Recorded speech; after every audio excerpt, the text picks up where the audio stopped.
Morning students, स्वागत है आपका आपके अपने चैनल मैथ के जमशेद एकेडमी में। आज आपको यहाँ पे जो प्रश्न पत्र फर्स्ट है जो सीबीएसई के द्वारा दिया गया है, इसको हल करवाया जाएगा इंग्लिश में भी और हिंदी में भी। दोनों क्वेश्चन आपको आपकी स्क्रीन पे क्वेश्चन करवाने से पहले आपको दिखा दिए जाएंगे।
तो क्वेश्चन नंबर 1 ये आपका मैं पहले पढ़कर बता देता हूँ और आप स्क्रीन पे उसको जिसमें से 15 क्वेश्चन आपको आगे प्रतिवर्ती कोण वह है जिसका कोण 90 डिग्री से अधिक है। से अपने 15 क्वेश्चन पहले कॉपी में उतार लें, उसके बाद पहला फिर जब समझाया जाए उसके हिसाब से कोण वह है। अपने ऑप्शन ए जिसका कोण 90 डिग्री से अधिक है, ऑप्शन बी जिसका कोण 90 डिग्री से कम है, ऑप्शन सी जिसका कोण 180 डिग्री से अधिक है और 360 से कम है, और ऑप्शन डी जिसका कोण 180 के बराबर है।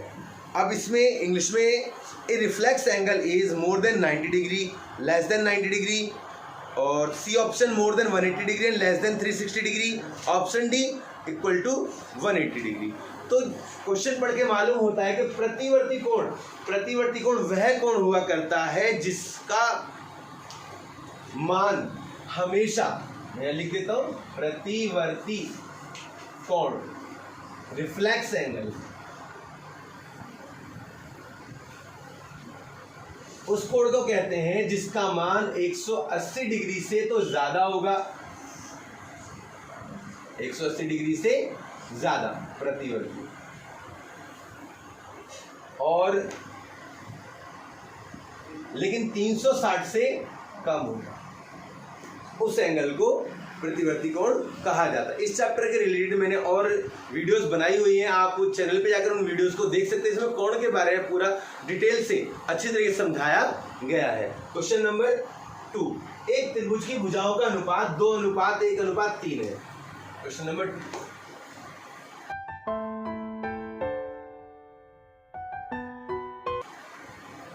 sides of a triangle are in the ratio 2:1:3 and its perimeter is 24, और इसका परिमाप कितना बता दें, 24 centimetre. The length of the longest side of the triangle will be, तो त्रिभुज की सबसे बड़ी भुजा की लंबाई क्या होगी। तो देखो सबसे पहले इसने रेशो दिया, मैं रेशो लिख लेते हैं, रेशो अनुपात, अनुपात क्या बताया, 2:1:3, और पेरीमीटर उसने बता दिया परिमाप कितना है, 24 सेंटीमीटर, 24 सेंटीमीटर। तो अब आपको यहाँ फोकस क्या करना है, पॉइंट पे गौर क्या करना है, आपको यहाँ पे फोकस क्या करना है, पॉइंट पे गौर क्या करना है, वो ये देखना है कि उसने परिमाप जो 24 सेंटीमीटर दिया है, तो पहले इनको जोड़ो, जो अनुपात दिया है आप अनुपात को जोड़े, 3 और 1 4 और 2 6, अनुपात कितना हो गया, 6। तो 6 का टेबल इतनी बार पढ़ो कि 24 आ जाए, 4 बार, तो 4 की मल्टीप्लाई, 4 दूनी 8, 4 एकम 4, 4 तिया, तो सबसे बड़ी भुजा कितने सेंटीमीटर की होगी, दैट्स इट। तो इसलिए जो क्वेश्चन करना है आपको, जब भी ये भुजा वाला क्वेश्चन आएगा, अनुपात दिया होगा और उसका परिमाप दिया है, तो परिमाप के लिए परिमाप को लिखना है आपको, और क्या करना है, जो अनुपात है सबको टोटल कर लेना, और अनुपात को टोटल करके उतने उसका जैसे अनुपात का टोटल कितना है, 6 आया था, 6 को लिखना है, तो जो परिमाप दे रखा है उसको अंदर रखना है, और 6 चौक 24 जो टोटल कट जाएगा, जो यहाँ पे अब उसकी मल्टीप्लाई सबसे कर दें, 4 2 जा 8, 4 1 जा 4, 4 3 जा 12। अब आप देख सकते हैं सबसे बड़ी भुजा कौन सी है, 12। क्वेश्चन नंबर 3, एक परिमेय तथा अपरिमेय संख्या का गुणनफल डैश है। सदैव एक पूर्णांक, सदैव एक परिमेय संख्या, सदैव एक अपरिमेय संख्या, कभी परिमेय कभी अपरिमेय संख्या। The product of rational and irrational number is, first point always an integer, second point always a rational number, third point always an irrational number, fourth point sometimes rational and sometime irrational number. तो देखो सबसे पहले आपको पता होना चाहिए परिमेय संख्या क्या होती है और अपरिमेय संख्या क्या होती है।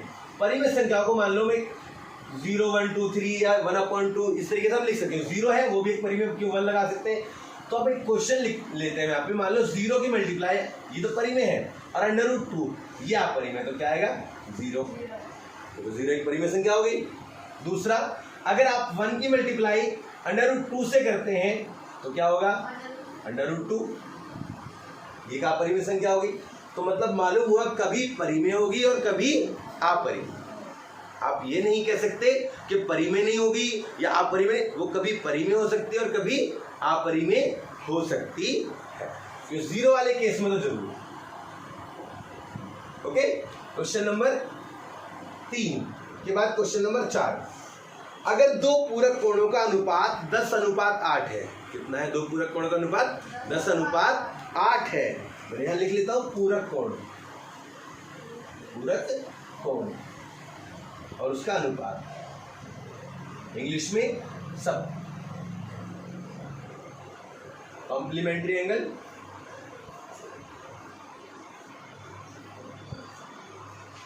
और रेशियो। अनुपात कितना दिया? 10:8, 10:8। तो देन द एंगल्स आर, तो कोण क्या होंगे? आप एक बात नोटिस करें और गौर करने वाली, जो नोटिस करने वाली बात है वो ये है कि जब भी पूरक कोण बोलेगा, देखो मैं अभी आपको पहले ही बताया कि जो कोण के ऊपर वीडियो है, एंगल्स के ऊपर वीडियो है, मैंने चैनल्स पे बना के डाल रखी है, उसकी डिटेल्स में बता रखी है, आप वहां जाके देख सकते हैं। लेकिन हम मैं आपको थोड़ा क्लियर करता हुआ चलूंगा साथ में।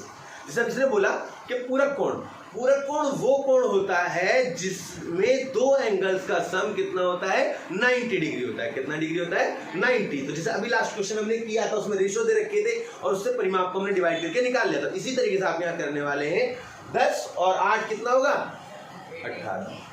और टोटल सम कितना होता है दो एंगल्स का? 90। तो 18 का टेबल इतनी बार पढ़ो कि 19 आ जाए। 18 का टेबल इतनी बार पढ़ो कि 90 आ जाए। 18 5 जा 90, 18 पंजे 90, 5 टाइम्स पढ़ेंगे तो कितना आ जाएगा? 90 आएगा। तो अब 5 बार पढ़ा गया, 5 की मल्टीप्लाई से 5 की मल्टीप्लाई से, 5 दाम 50 और 8 पंजे 40, 50 और 40 इसका आंसर होगा। क्वेश्चन नंबर 5, निम्नलिखित में से कौन सी संख्या अपरिमेय है? Which of the following is irrational number? Option है ए √4/9, बी √12/√3, सी √5 और डी √81, 81। तो आप यहाँ समझ सकते हैं क्वेश्चन को देखकर कि उसका आंसर क्या हो सकता है, क्या बनेगा। जैसे 4/9 की बात करें तो इसको हम लिख सकते हैं 2/2/3/2 और इसकी वजह से क्या होगा? अंडर खत्म हो जाएगा। आंसर आएगा सर 2/3, जो ये कभी नहीं हो सकता।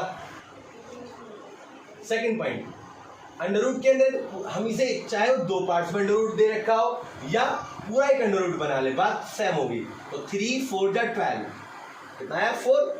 और 4 को √4 को हम क्या लिख सकते हैं? √2/2, इससे अंडर खत्म, 2 आंसर आएगा। तो ये भी परिमेय हो गया। √5 ये अपरिमेय है। क्या है ये? अपरिमेय, इर्रेशनल नंबर। ये रेशनल है, परिमेय, और ये भी परिमेय है, रेशनल। ये वाला √81, तो इसको हम लिखेंगे 9 का स्क्वायर, 9 में 81 स्क्वायर से अंडर खत्म, 9 बचेगा। तो ये भी परिमेय है। अब आप देख लिया आपने कौन सा परिमेय होगा, कौन सा अपरिमेय होगा, क्योंकि जिसको काटा जा सके, अंडर रूट से बाहर निकाला जा सके, वो कभी भी अपरिमेय नहीं होता। क्योंकि अवधारणा ये होती है कि जो भी संख्या अंडर रूट के अंदर होगी वो अपरिमेय होगी, लेकिन जरूरी नहीं है सभी संख्याएं अपरिमेय हो, क्योंकि अंडर रूट के अंदर आने वाली संख्याओं को अगर अंडर रूट से बाहर निकाला जा सकता है तो वो अपरिमेय ना होकर वो परिमेय होंगी, और जिनको अंडर रूट से बाहर नहीं निकाला जा सकता किसी प्रोसेस के द्वारा, तो वो क्या होंगी? अपरिमेय संख्याएं, इरेशनल नंबर्स होंगे। क्वेश्चन नंबर 6, निम्नलिखित में से कौन सी त्रिभुजों की सर्वांग समता की कसौटी नहीं है? Which of the following is not a criterion of congruence of triangle? त्रिभुजों की सर्वांग समता को लेकर एक वीडियो बनाई हुई है, आप उसको चैनल पे जाकर देख सकते हैं। उसमें सभी की सर्वांग समता बताई हुई है, किस किस की किस रूप में सर्वांग समता हो सकती है, ताकि आप इस क्वेश्चन का आंसर दे पाए। लेकिन अब यहाँ पे मैं आपको बताने वाला हूँ कैसे हो सकता है। सर्वांग समता में S S S, side side side, angle angle angle, side angle side, angle side angle, R H S. सर्वांग समता की कसौटी के लिए 5 नियम, 1 2 3 4 5, ये 5 नियम मैं थोड़ा बड़ा करके लिख देता हूं। S S S, A A A, S A S, A S A, R H S. ये 1 2 3 4 5, ये 5 नियम होते हैं जो सर्वांग समता को प्रूव करते हैं, सर्वांग समता को बताते हैं। तो क्वेश्चन में पूछा इसमें से कौन सा नहीं है, तो ऑप्शन है ए वाला option S A S, B option A S A, C option S S A, D option S S S. तो आप देख सकते हो ये वाला नहीं। क्वेश्चन नंबर 7, एक त्रिभुज की दो भुजाएं 18 सेंटीमीटर और 10 सेंटीमीटर है और परिमाप 42 सेंटीमीटर। त्रिभुज का क्षेत्रफल क्या होगा? भुजाएं साइड्स, ए ले लेते हैं यहाँ पे 18 सेंटीमीटर, बी हमारे पास 10 सेंटीमीटर और परिमाप पेरीमीटर कितना होगा? Perimeter 42 centimetre. तो तीसरी साइड कितनी निकलेगी? 18 10 28, 42 में से 28 हटाएंगे कितना बचेगा? 14 सेंटीमीटर। अब इसके बाद इसमें कहा इस त्रिभुज का क्षेत्रफल ज्ञात कीजिए। तो त्रिभुज का क्षेत्रफल ज्ञात करने के लिए हमें करना क्या होगा, थोड़ा ध्यान से देखें आप कि जब परिमाप दे रखा है 42, तो 42 का आधा निकालेंगे आप एस, कितना होगा? 21। कितना होगा? 21। में ऑप्शन और लिख देते हैं, ए होगा option A, option B, B C D. इसमें है 14√11 और 21√11, 35√11, 28√11, ये 4 ऑप्शन दे रखे हैं।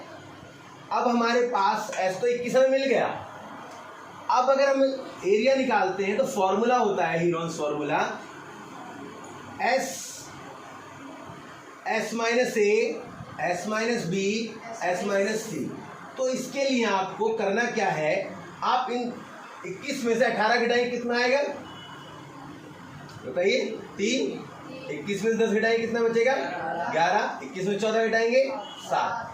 तो देखो ऑप्शन में √11 दे रखा है सभी ऑप्शन में, तो इसका मतलब ये है √में 11, तो आंसर आएगा ही आएगा।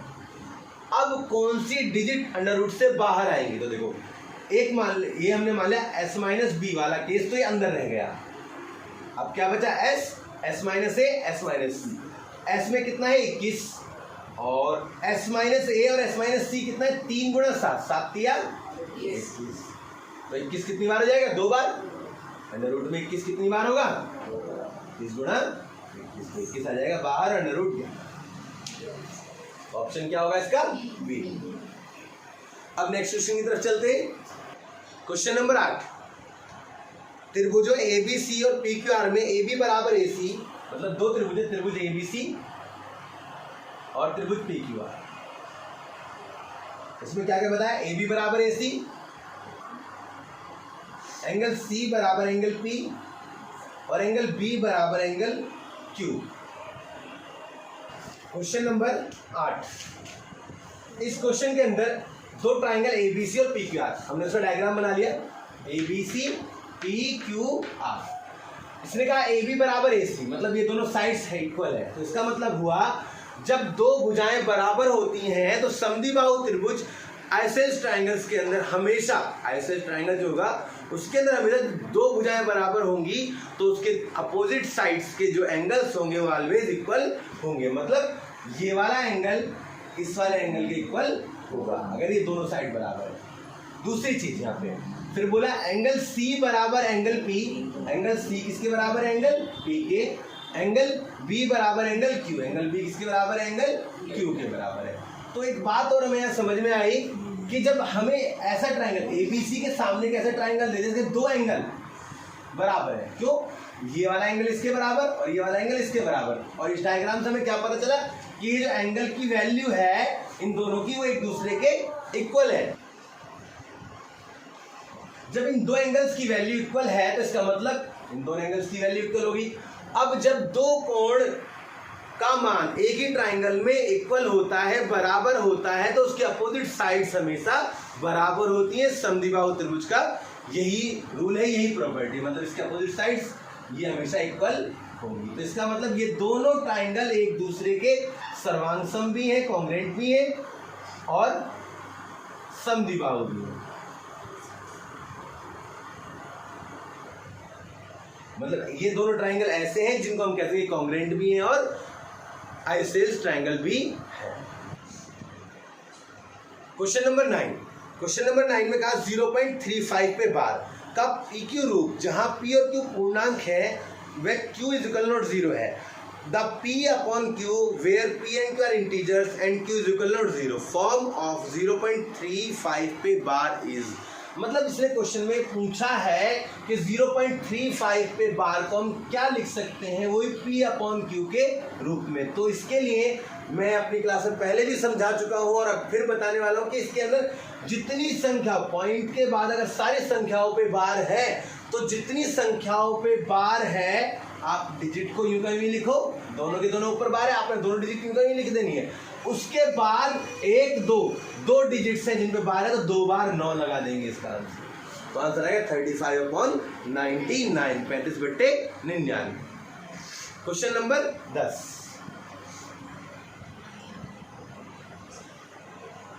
आंकड़ों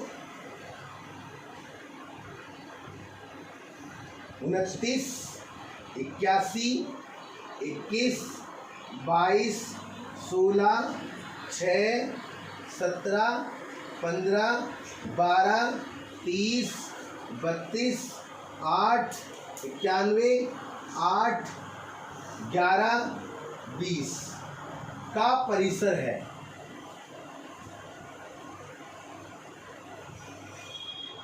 The range of the data 29, 81, 21, 22, 16, 6, 17, 15, 12, 30, 32, 8, 91, 8, 11, 20 is। तो इसमें आपसे रेंज परिसर पूछा है और परिसर का फॉर्मूला होता है, रेंज का फॉर्मूला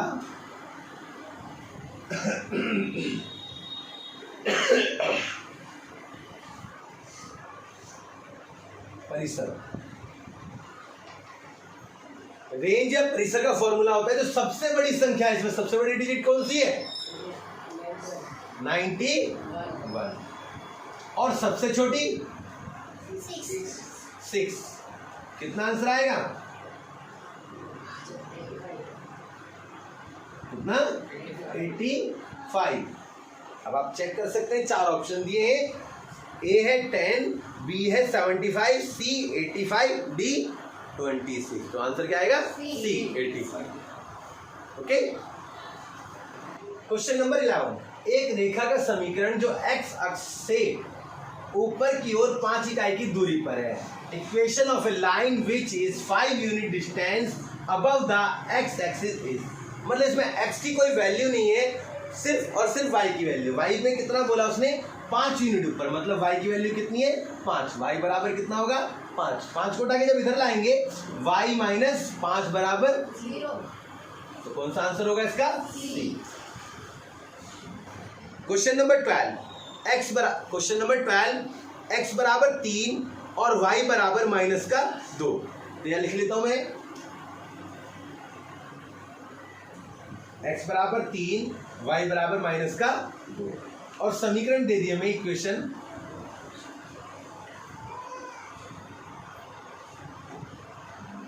kx - 3y बराबर 12 का एक हल है। मतलब ये जो इक्वेशन दे रखी है इसके अंदर अगर x की वैल्यू रखेंगे और y की वैल्यू रखेंगे तो हमें k की वैल्यू मिल जाएगी। तो k को भी रहने दें, x कितना है 3, तो 3k - 3, y कितना है -2 इक्वल टू 12। 3k 3 2 जा 6 बराबर माइनस से माइनस खत्म। 3k 12 - 6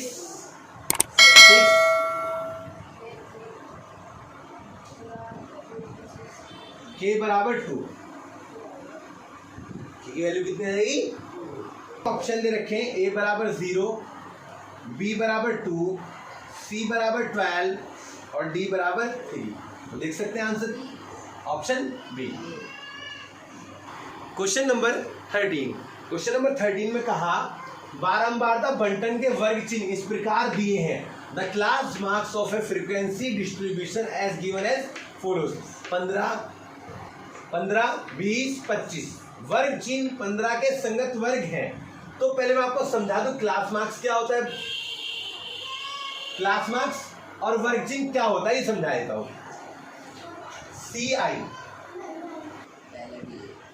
CI क्लास इंटरवल, वर्ग अंतराल। CI को क्या कहते हैं? क्लास इंटरवल कहते हैं, वर्ग अंतराल। F मतलब फ्रीक्वेंसी या बारंबारता कहा जाता है, X को वर्ग चिन्ह या क्लास मार्क्स कहते हैं। CI में L1 L2 L2 L3 L3 L4 L4 L5 F1 F2 F3 F4 और X1 निकाला L2 प्लस में L1/2 L3 plus L2/2 L4 plus L3/2 और L5 प्लस L4/2। इस तरीके से हम निकाल लेते हैं। अब हमें 15 निकालना है। 15 पहली डिजिट है, कौन सी डिजिट है? फर्स्ट। तो मतलब x1 बराबर L1 प्लस L2/2। तो x1 कितना है? 15 मल्टीप्लाई बाई 2 बराबर L1 प्लस L2। 15 दूनी 30, L1 प्लस L2 में ऑप्शन दे रखे हैं। ऑप्शन ए 12.5 से 17.5, बी 17.5 से 22.5, सी 18.5 से 21.5, डी 19.5 से 20.5। अब आपको इसमें वो वर्ग अंतराल देखना है, इसमें आपको वो वर्ग अंतराल क्लास इंटरवल देखना है जिसका टोटल करके 30 आ रहा हो। आप देख सकते हैं 12.5 को 17.5 में जोड़ेंगे कितना होगा? 30। इसका मतलब ए आंसर होगा। कितना होगा? बाकी आप देख लीजिए किसी का भी 30 करके आंसर नहीं आए। इस क्वेश्चन को मैं एक बार और बता देता हूं। जब भी वर्ग अंतराल आपको दिए हो या वर्ग अंतराल नहीं दिए हो, वर्ग चिन्ह दे रखा हो, क्लास इंटरवल दे रखा हो, तो उसके लिए वर्ग अंतराल निकालने का तरीका यही होता है कि अगर मान लो उसने कहा 15 तो आप उसका डबल कर ले। अगर यहाँ 15 की जगह 25 पूछा होता तो 25 का आप डबल करते 50 हो जाता। फिर आप उसके अंदर टेबल में देखते जो उसने ऑप्शन दे रखेंगे टोटल 50 किसका आंसर आ रहा है। जैसे यहाँ पे 15 दे रखा, 15 का अगर हम डबल करेंगे तो 15 दूनी 30 हो जाएगा। अब 30 इन दोनों को जोड़ के 30 आएगा, इन दोनों को जोड़ के नहीं आएगा, इनको भी नहीं आएगा, उनको भी नहीं आएगा। तो मतलब ये हुआ जिनको जोड़कर 30 आंसर आएगा वही उसका ऑप्शन का आंसर होगा। एक बात और गौर करने वाली है, यहाँ पे देखिए इसको भी जोड़कर 30 आएगा, लेकिन कंडीशन क्या कहती है? L1 L2 L2 L3 L3 L4 ये हमेशा कम होगा और ये ज्यादा होगा। मान लीजिए अगर 10 से 15, 15 से 20, तो आप देख रहे हैं ये वाली डिजिट बड़ी होगी, ये वाली डिजिट छोटी, तो ना तो ये वाला आंसर होगा ना ये ना ये। 12.5 से 17.5 इसका आंसर है। क्वेश्चन नंबर 14 त्रिभुज एबीसी है, बीसी एबी के बराबर है, बीसी एबी के बराबर है, ये दोनों साइड्स बराबर है, तो इनके जो अपोजिट एंगल्स होंगे, ये वाला एंगल और ये वाला, ये भी x मान लिया हमने, ये भी x मान लिया, तो ये कितना हो गया 2x। अच्छा, टोटल पूरे ट्राइंगल का सम होता है 180। 180 में से हम 80 माइनस करेंगे तो कितना बचेगा 100। 2 से इसे ही भाग कर देंगे तो कितना आ जाएगा 50। तो आंसर क्या होगा C. Question number 15। Question number 15 में कहा जब दो समांतर रेखाओं को एक तिर्यक रेखा काटती है तब तिर्यक रेखा के एक तरफ बने आंतरिक कोण होंगे। इंग्लिश में if two parallel lines are intersected by a transversal then the interior angles on the same side of transversal are। तो इसके लिए डायग्राम बनाए, तो आप देखिए ये दो पैरेलल लाइंस हैं, इसको एक ट्रांसवर्सल लाइन ने काटा, अब इसके साथ ही जो एक ही साइड जो एंगल बने हैं इनका सम कितना होता है 180 डिग्री। कितना होता है 180 डिग्री। तो क्या होंगे संपूरक, संपूरक सप्लीमेंट्री।